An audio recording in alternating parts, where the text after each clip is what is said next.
Nous allons élever la voix et nous allons bénir notre Dieu. Nous allons lui dire merci pour sa bonté. Lui dire merci, lui qui a permis que nous soyons là en ce jour. Lui qui a veillé sur nous tout au long de cette semaine, qui nous a protégés. Je veux entendre un combattant, une combattante élever la voix vers son Dieu et lui rendre grâce. Et lui dire merci pour sa fidélité. Lui dire merci de ce que tout au long de cette semaine, sa main puissante était posée sur lui. Oh Seigneur, nous voulons te bénir. Nous voulons te célébrer et te magnifier. Nous voulons te dire merci pour ta fidélité et ta bonté. Nous voulons te dire merci.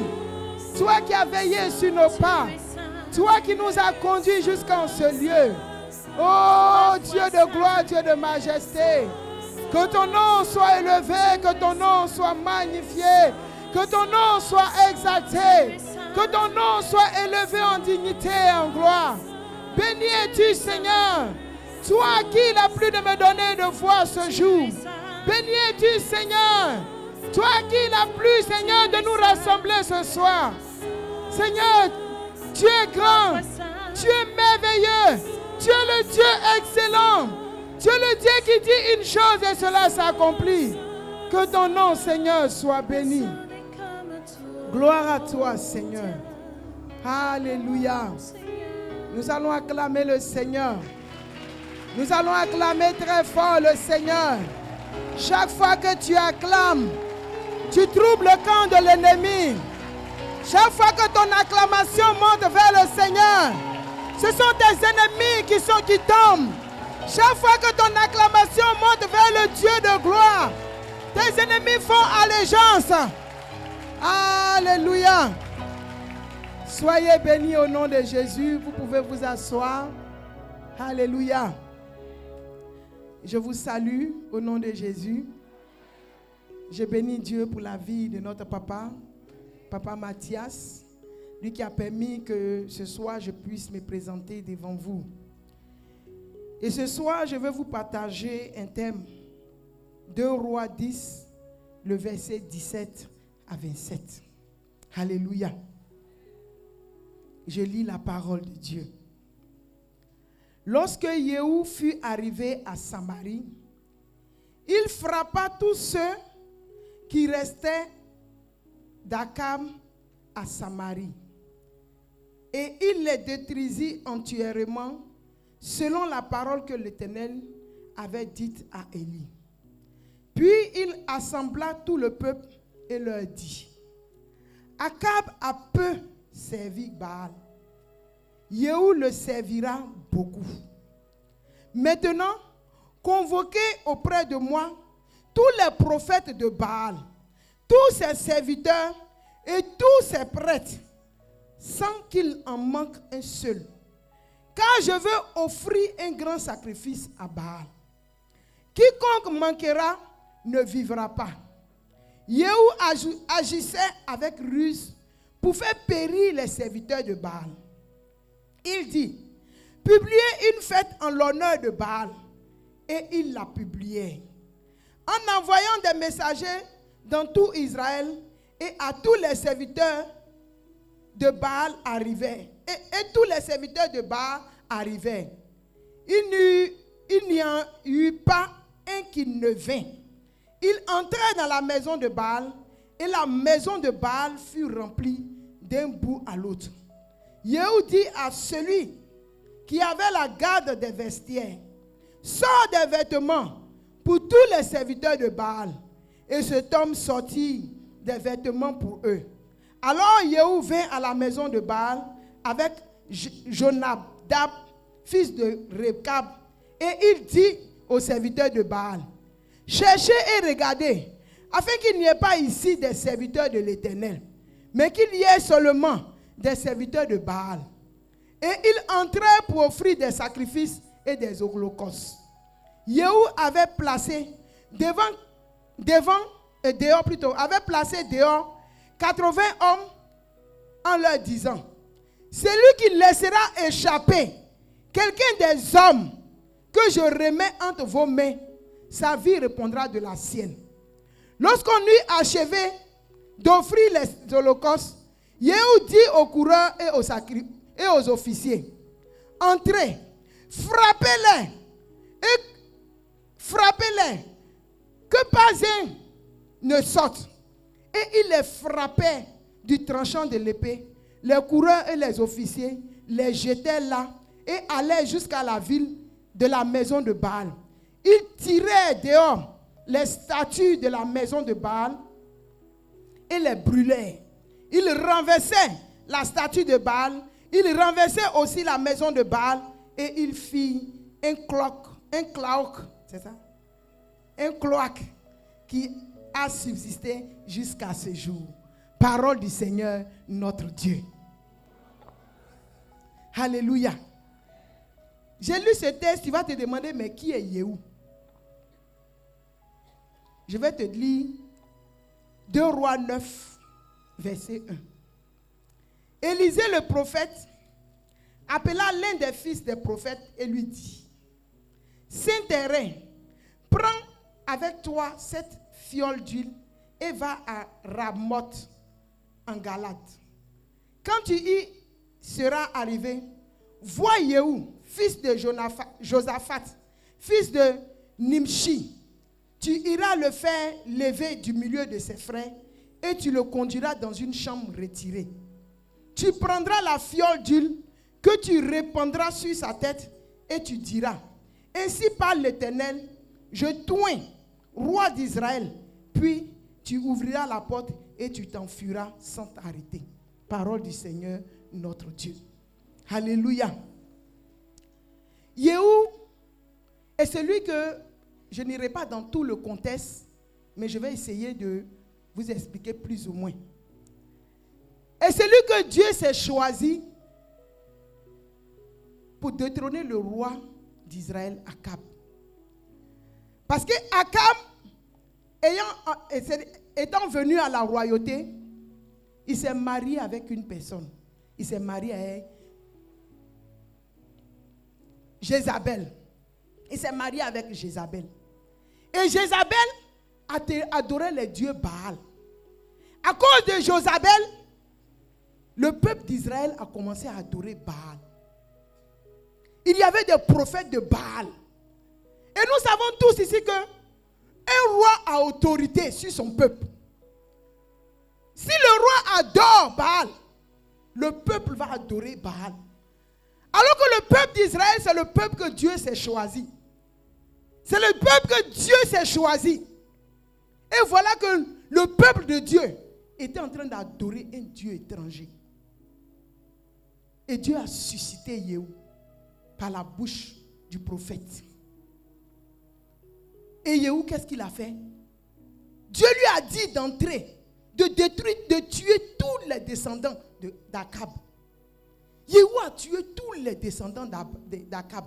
Même les amis de ses enfants, il les a tués. Il a tué Jézabel.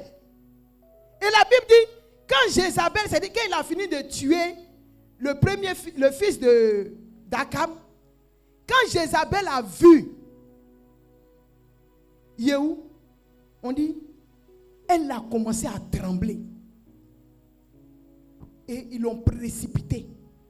Quand elle est tombée de la falaise, on dit, elle a été éclaboussée, son sang a jailli. La seule chose qu'on a vue de Yehou et de Jézabel, c'était sa tête et puis je crois ses bras. Parce que le prophète avait dit que les chiens allaient manger sa chair. C'est-à-dire, Jézabel a eu une mort tragique. Mais là où je viens maintenant, c'est dans 2 Rois 10. Quand Yehou a fini d'exterminer la descendante d'Akab, qu'est-ce qu'il a fait? La Bible dit qu'il a utilisé la ruse. Et très souvent, le diable utilise la ruse pour avoir accès à notre vie. Il a vu les prophètes de Baal. Il leur a dit non. Akab ne vous a pas bien adoré.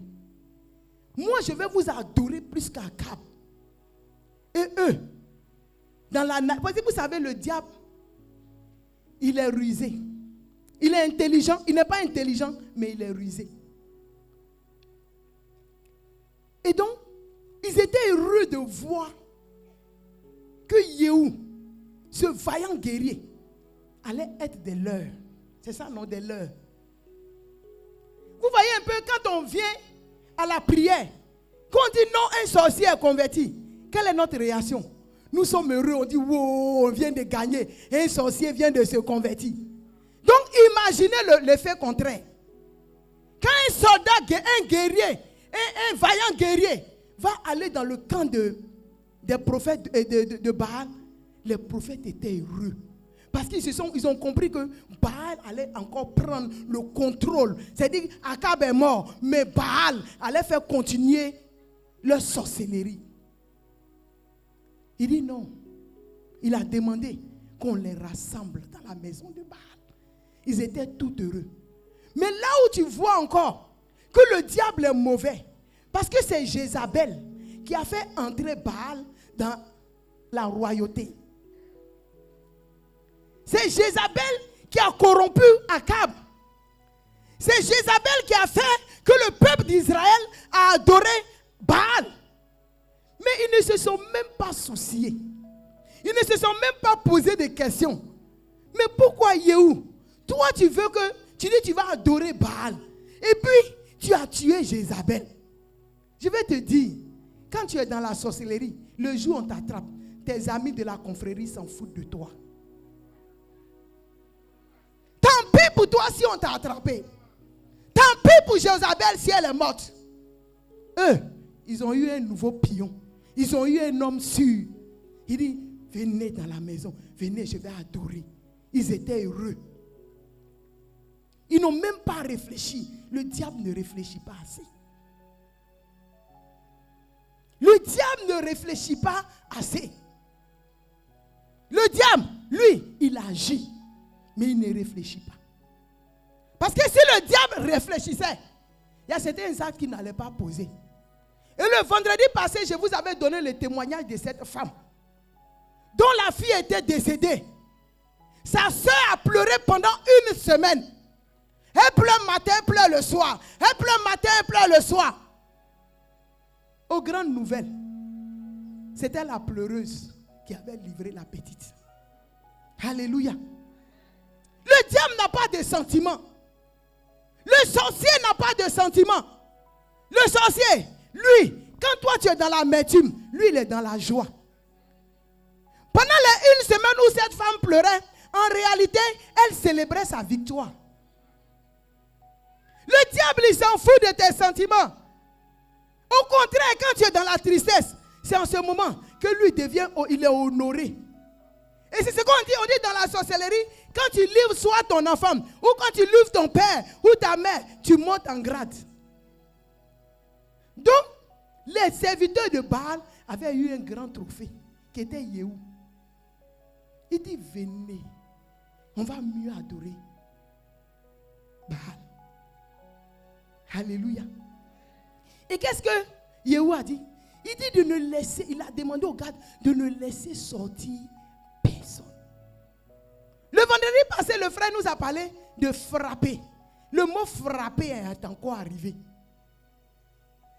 Un jour, le frère disait ici, si tu ne réagis pas, si tu n'agis pas, tu réagiras.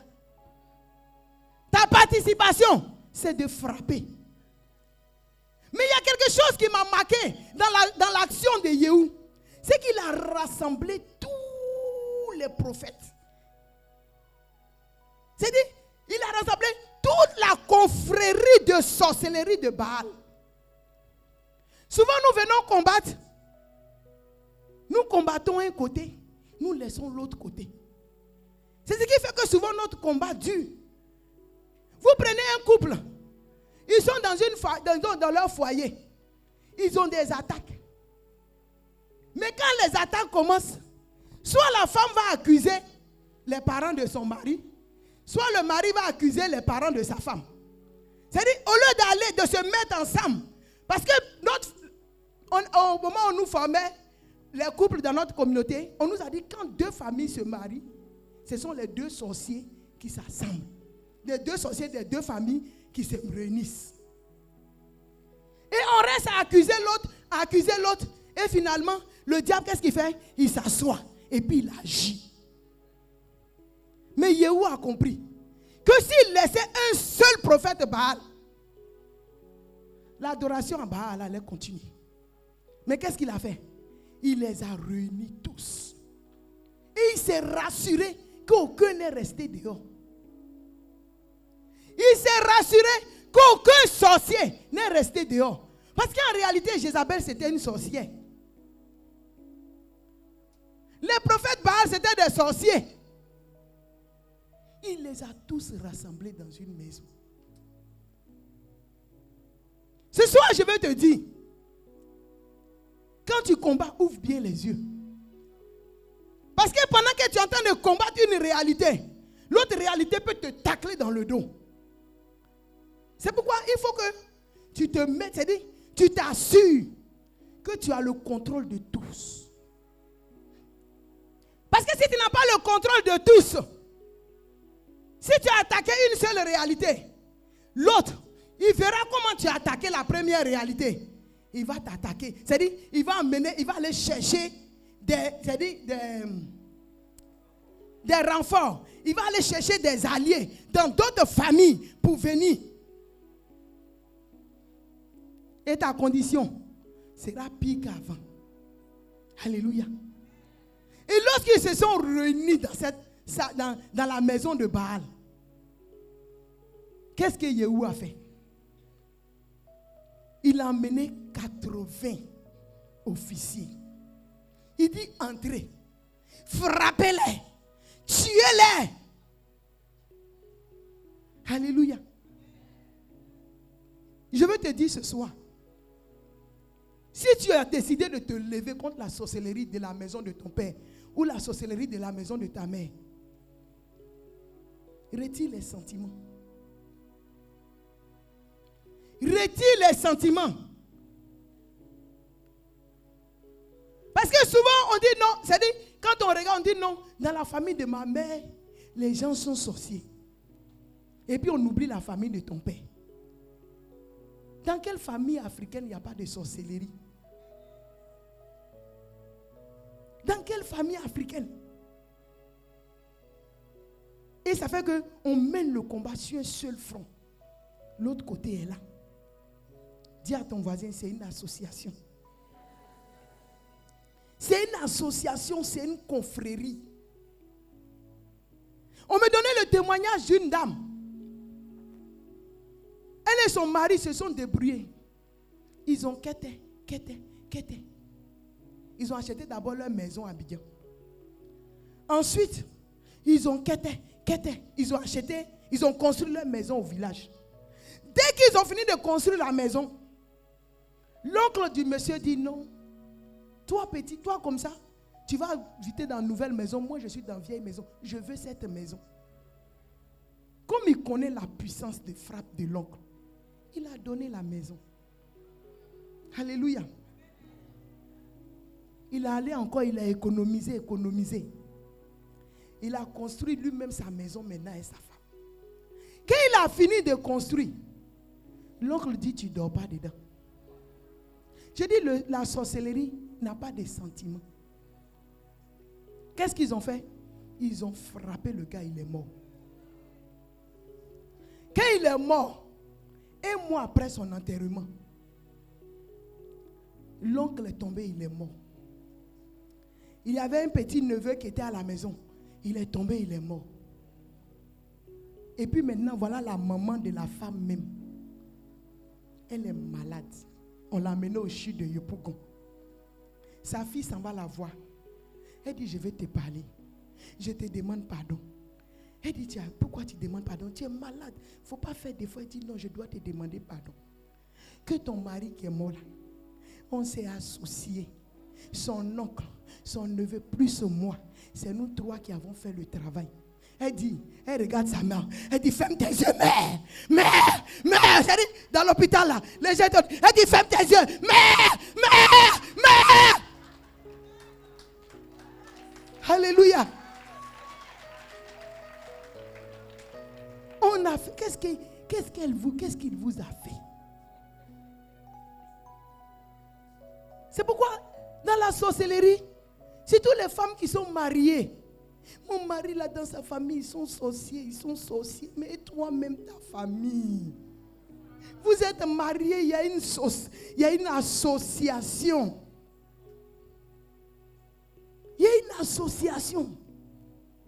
Et c'est ce que Yehou a compris. Il dit non, il faut que je les réunisse tous. C'est pourquoi dans le combat, tu dois les réunir tous avant de pouvoir les frapper. Alléluia. Tant que tu ne les as pas réunis, ne commence pas à frapper. C'est pourquoi quand on commence le combat, on rentre dans la repentance. Dans la repentance. Pour supplier le Seigneur. Pour demander au Seigneur d'ôter en nous ce qui n'est pas de lui. Parce qu'à cause du fait que nous sortons de cette famille, nos gemmes sont affectées par la sorcellerie. Souvent, nous avons des réactions qui sont des réactions de sorcellerie. Nous avons des comportements qui sont inexplicables. Souvent, quand nous nous comportons, on dit, mais elle se comporte comme sa tante. Elle se comporte comme son oncle. Elle se comporte comme telle ou telle personne. Ça veut dire que le germe de la famille est en toi. C'est pourquoi nous devons d'abord renoncer. Avant que Yehou ne rassemble les prophètes de Baal et les serviteurs de Baal, qu'est-ce qu'il a fait? Il a nettoyé d'abord. Il a nettoyé. Il a nettoyé Akab et toute sa famille. Et moi je crois que la manière dont il a cédé, c'est une manière de nous céder pour nous, de nous dire de nettoyer en nous ce qui n'est pas. Parce que nous sommes de cette famille. Si tu te lèves dans le combat contre la sorcellerie de ta famille, si toi-même tu n'es pas délivré, si toi-même tes gemmes n'ont pas été restaurées, les coups que tu vas donner vont retourner contre toi. Les coups vont retourner contre toi. Tu ne vas pas comprendre, tu combats, mais c'est toi quand tu te lèves, c'est toi qui as mal. Celui que tu prétends être sorcier, il est bien assis, il est bien enraciné, il est en bonne santé. Mais toi-même qui combats, c'est toi, quand tu te lèves le matin, tu as des coups battus. Tu ne t'es pas posé des questions. Alléluia. C'est pourquoi ce soir, nous allons frapper. Nous allons réunir et nous allons frapper. Nous allons demander au Seigneur d'ouvrir notre esprit. Nous allons demander au Seigneur de nous armer. Parce que quand vous regardez la démarche de Yehou, Yehou n'a pas réagi dans la précipitation. Il a pris son temps. Il a même fait un sacrifice. Il a même demandé à ce que les prophètes de Baal regardent au milieu d'eux s'il n'y avait pas des serviteurs de l'Éternel. C'est-à-dire, il a eu toute une méthodologie avant de commencer à frapper. C'est pourquoi ce soir, si tu sais que toi-même, peut-être qu'on t'a initié, peut-être qu'il y a eu des moments où quand tu as fait des rêves, quelqu'un est mort et réellement la personne est morte. Je vais te dire, ne frappe pas encore. Parce que qui tu es? Ne frappe pas encore. Parce que si tu frappes, c'est toi-même qui seras frappé. S'il y a des moments de ta vie, pendant que tu rêves, tu te retrouves avec une association de personnes que tu ne connais pas, avec qui tu fais des réunions, ou des personnes avec qui tu te retrouves à manger. Je vais te dire, ne frappe pas encore. Les conditions ne sont pas encore réunies. Les conditions ne sont pas encore réunies. Si quand tu dors la nuit, tu te retrouves encore à plonger dans les eaux lorsqu'on te poursuit, je dis, ne frappe pas encore. Fais repentance. Fais supplication. Demande au Seigneur tu demandes ta délivrance au Seigneur. Seigneur, délivre-moi. Seigneur, retire-moi du milieu de cette famille. Seigneur, que ton sang détruise dans mon sang toutes les gemmes de la sorcellerie provenant de la maison de mon père, provenant de la maison de ma mère. Seigneur, fais-moi sortir de cet enclos. Fais-moi sortir de cette confrérie qui est dans la maison, c'est-à-dire de cette confrérie de la maison de mon père, de cette confrérie de la maison de ma mère. Tant que tu n'es pas sorti, j'ai dit ne frappe pas. Mais si tu es sorti, ce soir, frappe comme jamais tu n'as frappé. Frappe comme jamais tu n'as frappé. Si tu es sorti, ce soir, mets les sentiments de côté. Parce que si toi tu n'as pas frappé, c'est eux qui vont te frapper. Si Yehou avait raté sa mission, les fils d'Akab n'allaient pas lui faire cadeau. Jézabel elle-même, elle allait demander peut-être qu'on le dit, qu'on écarte son pied, son bras, c'est-à-dire qu'on prenne un fil pour l'écarter comme ça pour qu'il soit déchiqueté. C'est-à-dire elle allait vouloir une mort atroce pour Yehou. Si tu as raté, lui ne va pas te rater. Cette femme dont je vous ai parlé, elle ne pouvait pas imaginer que sa soeur pouvait lui faire ça. Je n'ai pas dit que les membres de nos familles sont sorciers. Je n'ai pas dit de combattre une personne, mais combattre l'esprit qui est caché derrière. Parce que quand l'esprit, c'est-à-dire quand la sorcellerie entre dans ta vie, quand la sorcellerie agit dans ta vie, elle s'en fout de ce que diront les gens. Les sorciers n'ont pas pitié.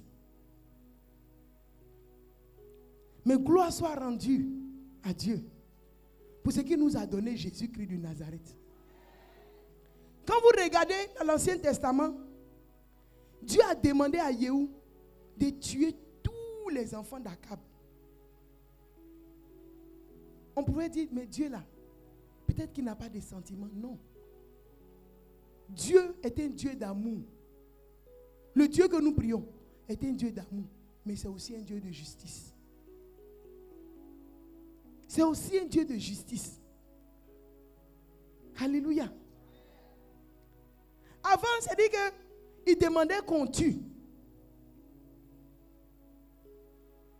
Mais maintenant, à cause de Jésus-Christ de Nazareth, à cause du sacrifice de Jésus-Christ de Nazareth,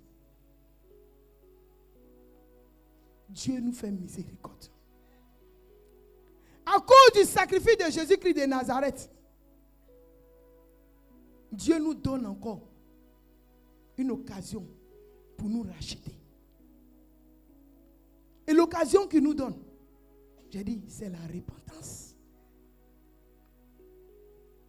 C'est la repentance. Parce que peut-être qu'avant, nous étions dans la sorcellerie. Mais maintenant que nous avons accepté Jésus comme Seigneur et Sauveur, nous avons renoncé à la sorcellerie. Mais nous voyons les effets. Les effets de la sorcellerie dans notre vie. Et les effets, souvent c'est la mort. Pas forcément la mort physique, mais la mort spirituelle dans tout ce que nous entreprenons. Tout ce que tu touches, c'est la mort. Tout ce que tes mains trouvent à faire, il y a la mort qui est derrière. Souvent, nous devons nous asseoir et nous poser une question. Si j'ai accepté Jésus comme mon Seigneur et Sauveur, normalement, les œuvres de mes mains doivent être bénies. Tout ce que je touche doit être béni. Mais pourquoi la mort est encore dans mes entreprises? Pourquoi la mort est encore dans mes entrailles? Pourquoi la mort est encore dans mon travail? Je suis au chômage. Tout ce que je touche, rien ne va. Seigneur, révèle-moi.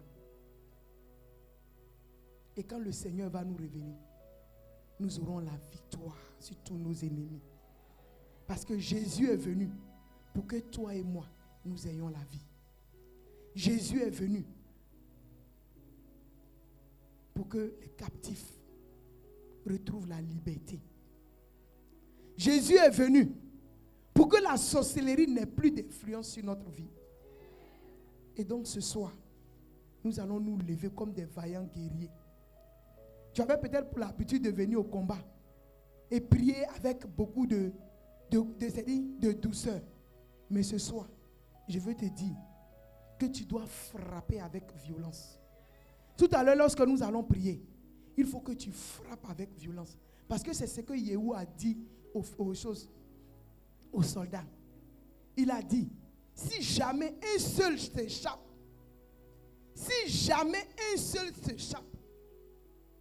aucun sorcier ne doit s'échapper. Que le Seigneur vous bénisse.